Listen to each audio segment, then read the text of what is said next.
Hello and welcome to this video lesson on Beethoven's For Elise.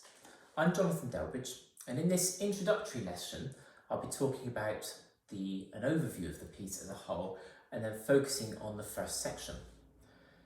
If you follow the link in the description to the video, you'll be able to access the whole video where we deal with the complete piece.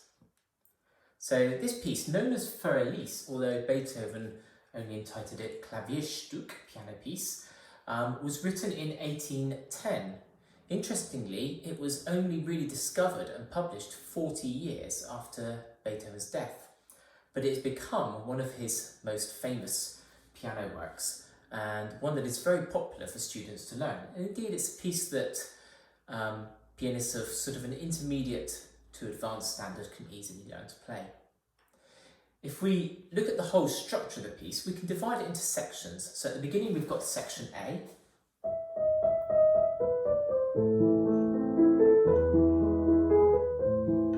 Then it moves into section B, which contrasts like this.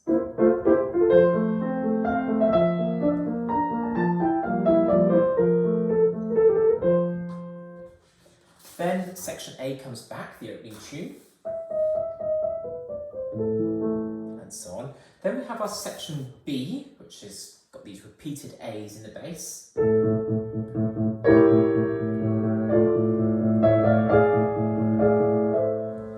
Section C, I should have said, sorry.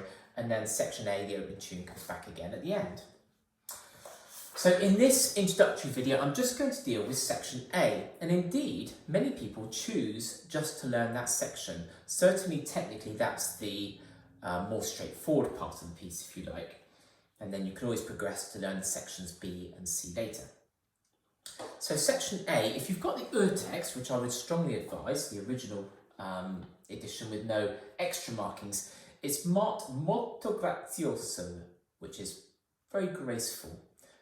So I would aim for a fairly gentle tempo. It doesn't want to sound rushed, simply doesn't want to be too slow, so something like this.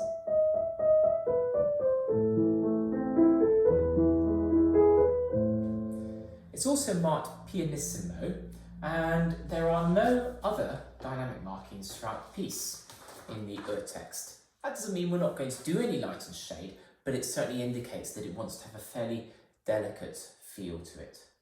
There is some pedal markings put in by Beethoven, so these bars, they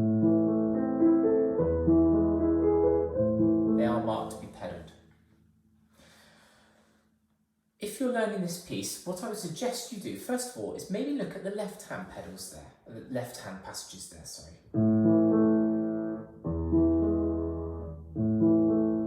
And they repeat quite a lot. So get familiar with those and you can then add the pedalling. Then look at the right hand. Be careful not to pedal the opening bar. We don't want that to be blurred, but then pedalling. And if you think of the right hand leading to the first beat of the bar, da da da tiam, ba ba ba bum, it gives you a little bit of shape.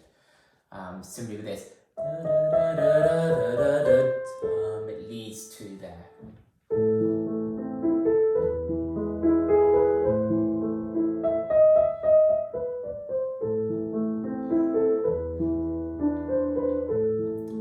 Gentle shape to it. That repeats if you wish, but then the next section, the middle bit, often people do build a little bit here. It can be quite effective.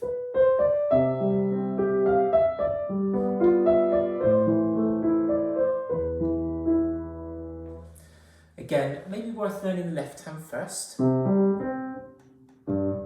Always keep it nice and relaxed and let the hand release for the rests. Using the pedal. You notice what I'm doing in the rest. I'm not keeping my fingers stretched like that. That will create tension. But I'm allowing the hand to just release that tension.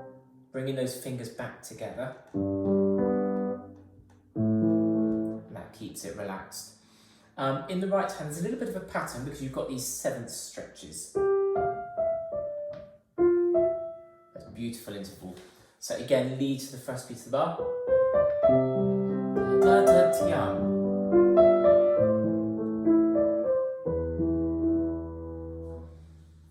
then you get these octaves, and play them exactly as marked. So the left hand, right hand, left, right. And I think you can pedal those. There's no pedal marked, but without the pedal, possibly a little bit too cold, so I think I would pedal them.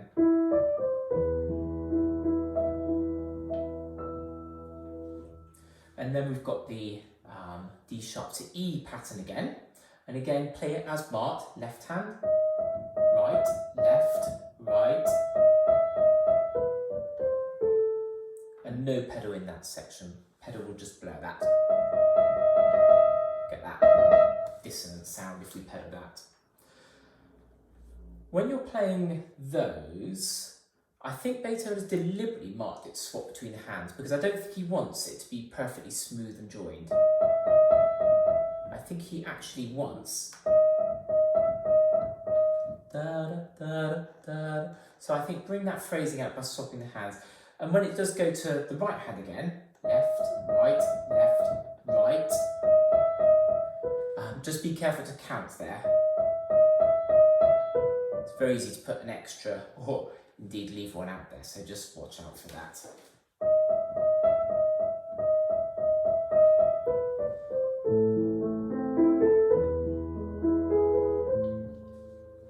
It's not the kind of piece where you necessarily, or certainly not that section, you don't necessarily want to do a lot of separate practice because it kind of, the tune kind of moves from one hand to the other. One thing you could do, I call it skeleton playing. And what I'm going to do is I'm just going to play the right hand notes and just play the bass notes in the left.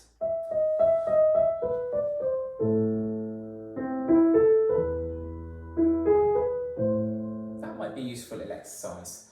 Or you could do kind of the left hand with just some of the right hand.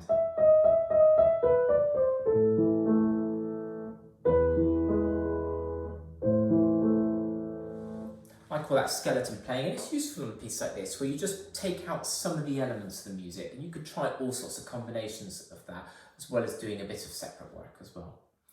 So there's some ideas on learning section A, which I hope you'll find useful. As I said, look at the description below this video and that will give you information on how to access the full tutorial where we will deal with section B and C as well. But I hope you found that useful and thanks for watching.